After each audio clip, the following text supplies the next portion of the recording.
오늘은 내 이웃을 내 자신과 같이 사랑하라 라는 제목으로 말씀 전하려고 합니다. 오늘 본문에 보면 서기관 중에 한 사람이 예수님에게 질문을 합니다. 이렇게 질문하죠. 모든 계명 중에 첫째가 무엇입니까? 자, 계명이 많이 있는데요. 모든 계명 중에 첫째가 무엇입니까? 이렇게 서기관이 질문을 합니다. 이 말은 다시 말하면 하나님을 믿는 데 있어서 가장 중요한 것이 무엇입니까? 지금 묻고 있는 것입니다. 여러분, 무엇이 가장 중요합니까? 하나님 믿는데 어떤 것이 가장 중요합니까? 다시 말하면 우리들에게 지금 물으라고 하면 당신이 지금 하나님 믿고 이제 기독교인이라고 하는데 당신 종교를 조금 집약해서 설명해 보시오. 가장 중요한 게 뭡니까? 지금 이렇게 묻고 있는 것입니다. 네, 묻고 있는 사람이 서기관이거든요. 서기관이면서 바리새인입니다.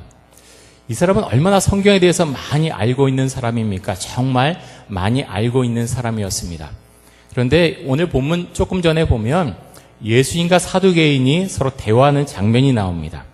그런데 예수님이 너무너무 지혜롭게 사두개인의 질문에 대해서 답변하십니다. 그것을 옆에서 보고 있었겠지요. 서기관이 보고 마음속으로 감탄합니다. 어떻게 저렇게 성경 말씀을 잘 해석하고 잘 말씀하실 수가 있을까? 정말 그래서 이 오늘 나온 이 본문의 말씀은 마태복음, 마가복음, 누가복음에 다 나오는데 조금 접근 방법이 조금 다릅니다. 조금씩 단어들도 다르고요.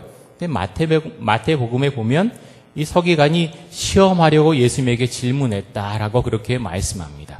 이 시험은요, 정말 어떤 예수님을 공공에 처하게 하기 위해서 한 그런 시험은 아니고 정말 진심에서 우러나온 진지하게 예수님에게 묻는 질문입니다. 라비어 선생님이요, 모든 계명 중에서 첫 번째 되는 그런 계명은 어떤 계명입니까? 라고 묻습니다. 예수님께서 뭐라고 답변하십니까? 마가복음 12장 29절과 30절 이렇게 말씀합니다. 예수께서 대답하시되 첫째는 이것이니 이스라엘아 들으라. 주 곧 우리 하나님은 유일한 주시라. 내 마음을 다하고 목숨을 다하고 뜻을 다하고 힘을 다하여 주 너의 하나님을 사랑하라 하신 것이요. 자, 여러분 구약 성경 읽다가 어디서 본 것 같지 않습니까? 어디서 보셨습니까? 쉐마 말씀입니다. 쉐마가 어느 부분이죠? 쉐마는 들으라 하는 말씀입니다. 히브리어로 쉐마, 들으라 하는 말씀인데 이 쉐마는 신명기 6장 4절에서 9절까지 신명기 6장 4절에서 9절까지 되도록이면 한번 기억해 보시면 좋겠습니다. 유명한 말씀이니까 쉐마 말씀은 신명기 6장 4절에서 9절까지의 말씀인데 그중에서 4절과 5절 말씀을 인용해서 지금 말씀하신 것이죠. 우리 같이 한번 읽습니다. 시작. 이스라엘아 들으라. 우리 하나님 여호와는 오직 유일한 여호와이시니 너는 마음을 다하고 뜻을 다하고 힘을 다하여 내 하나님 여호와를 사랑하라. 자, 이 말씀 가운데서 하나님은 유일한 하나님이시다라고 하면서 너는 마음도 다하고 뜻도 다하고 힘을 다해서 내 하나님을 사랑하라 이렇게 말씀합니다. 다시 말하면 우리의 모든 것을 집중해서 모든 것을 다 들여서 하나님을 사랑하라 말씀하시는 것이죠. 이어서 예수님께서 더 말씀하시는데요. 한 가지를 더 말씀하십니다. 마가복음 12장 31절 우리 같이 한번 읽습니다. 시작.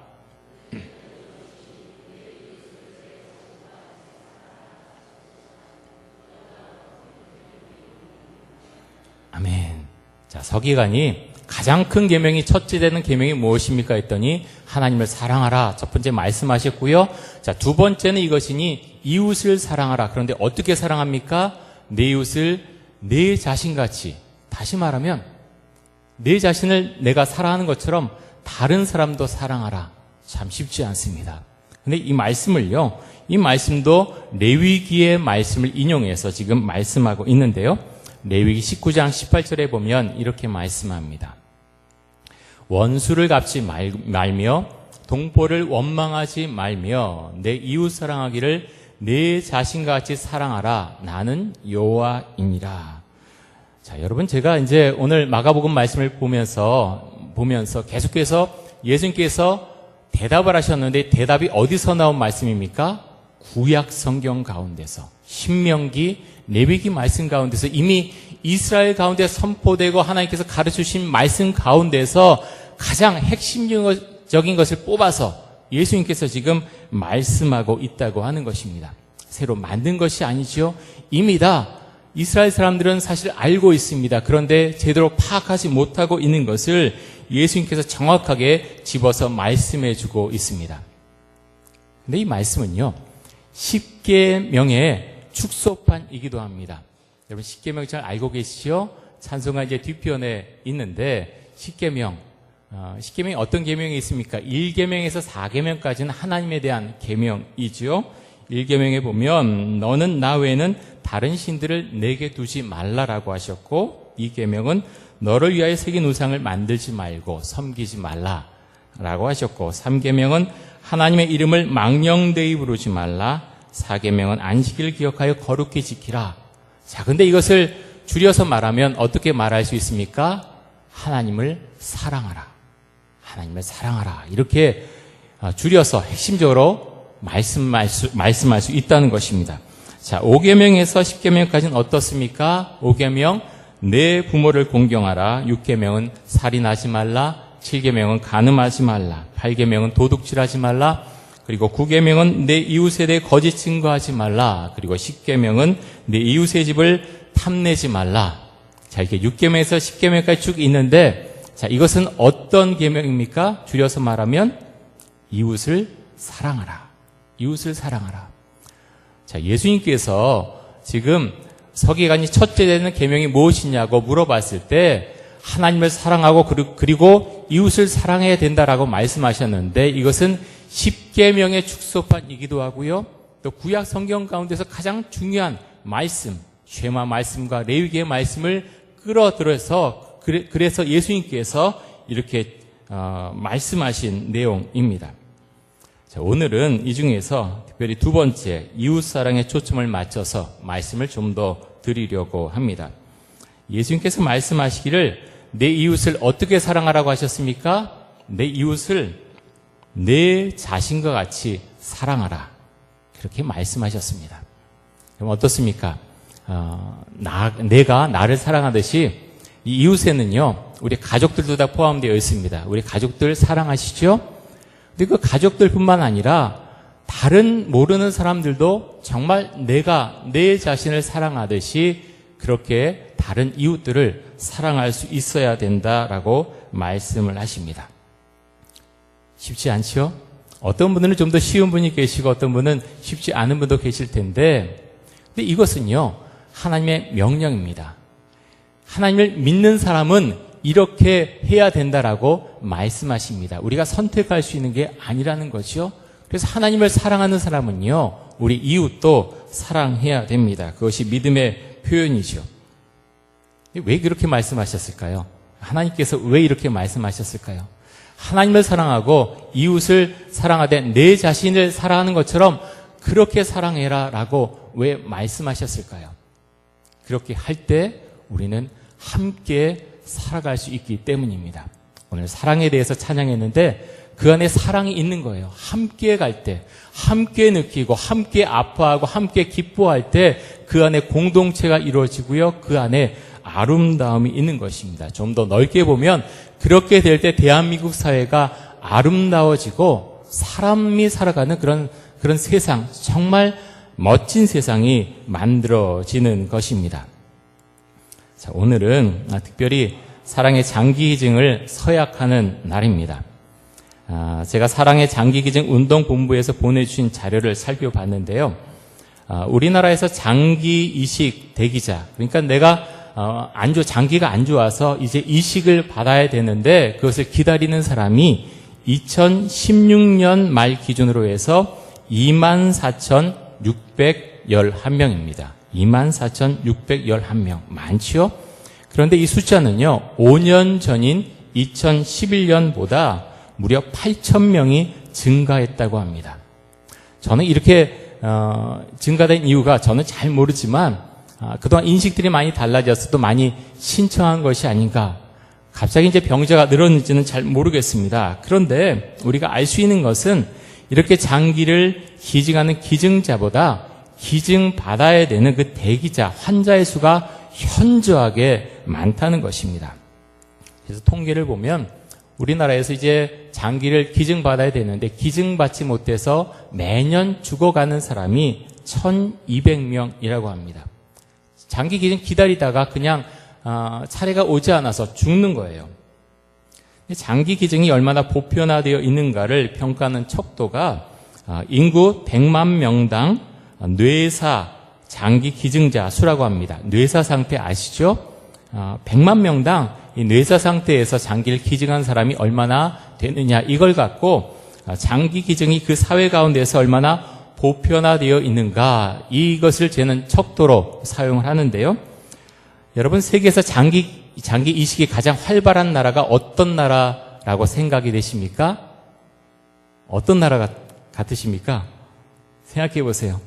스페인이랍니다. 스페인이 가장 앞섰는데 인구 100만 명당 39.7명의 기증자가 있다고 합니다.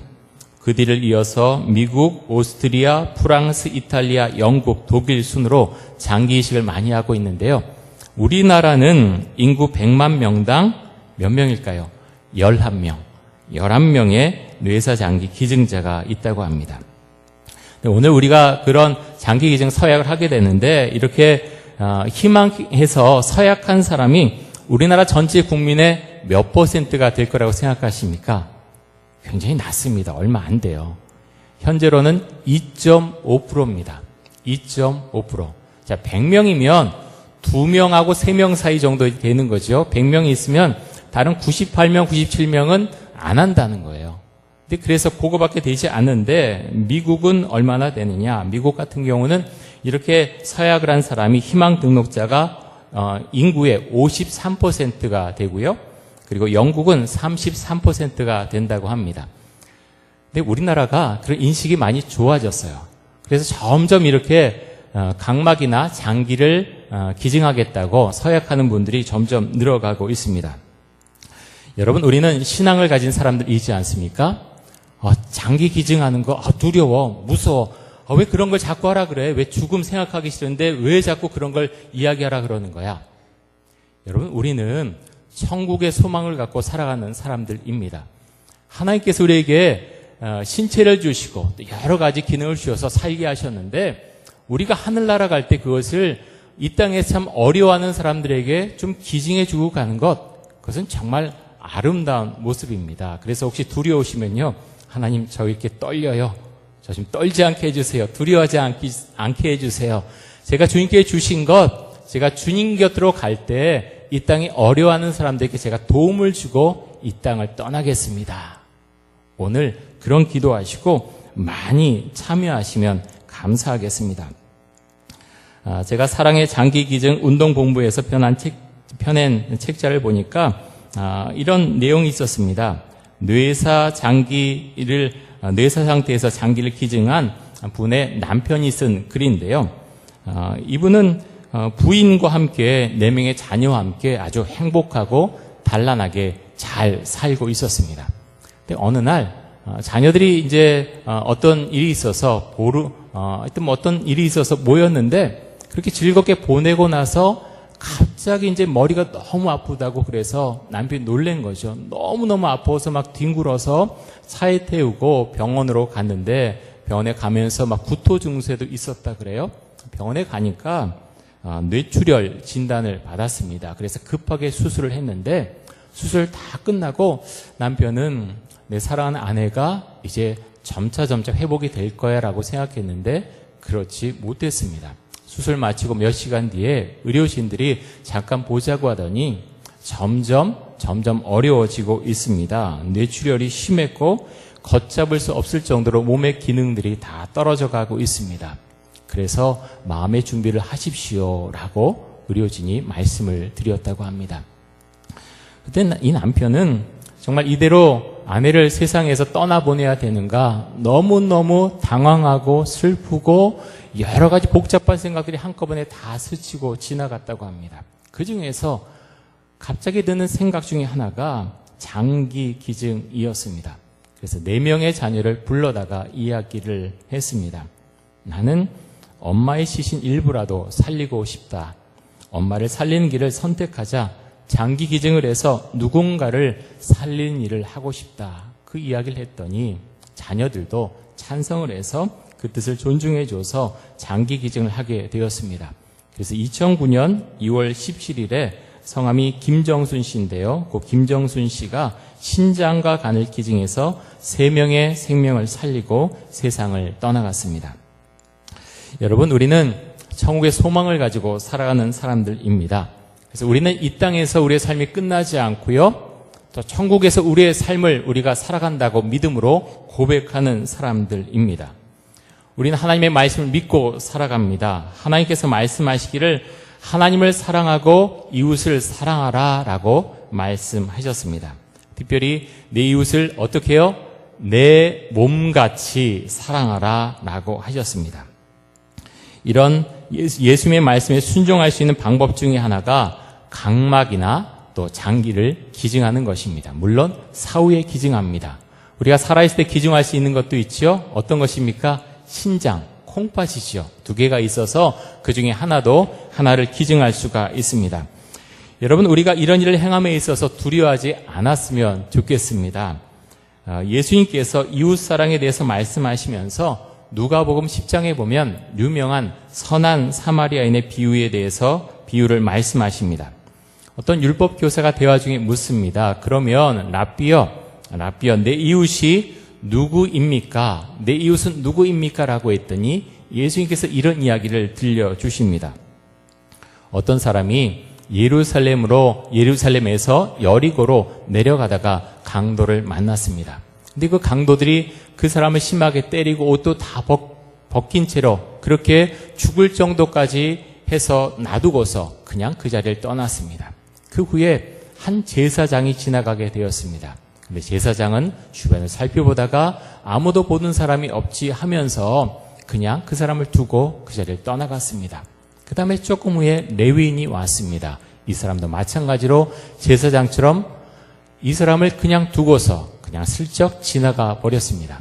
그 다음에 나타난 사람은 사마리아 사람이었습니다. 사마리아 사람은 유대인들이 멸시하는 사람이었습니다. 그런데 이 사마리아 사람은 그렇게 강도를 만나서 죽어가는 사람을 보고서 그 사람을 치료해 주었습니다. 그리고 자신의 짐승에 이 사람을 태워서 주막까지 함께 가서 그 사람을 돌봐달라고 하면서 주막 주인에게 돈을 건네 주었습니다. 또 다음날 떠나면서 돈을 더 주고 이 사람을 돌봐달라고 하면서 돈이 혹시 더 들면 내가 돌아올 때 돈을 더 주겠다고 그렇게 이야기하면서 주막을 떠났습니다. 예수님께서 물어보십니다. 이 3사람 중에서 누가 강도 만난 자의 이웃이냐? 누굽니까? 사마리아인이죠. 서기관은 이렇게 대답합니다. 자비를 베푼 자니이다. 이렇게 대답을 합니다. 우리가 도와줘야 하는 사람은 마치 강도를 만나서 죽어가는 사람과 같습니다. 우리도 그냥 지나쳐갈 수 있습니다. 꼭 내가 해야 되느냐 하면서 지나쳐갈 수 있습니다. 그런데 주님께서는 우리에게 강도 만난 자의 이웃이 되라고 말씀하십니다. 어려운 자의 친구가 되라고 말씀하십니다. 내 이웃을 내 자신같이 사랑하라고 하셨습니다. 이 말씀을 아멘으로 우리가 받아들인다면 오늘 사랑의 장기 기증 서약하는데 우리가 참여할 수 있어야 하겠습니다. 그렇게 기도하시고 하나님 제가 두려워하지 않도록 해주시고 은혜 가운데 함께 동참할 수 있도록 하여 주옵소서 이렇게 고백하실 수 있기를 바랍니다.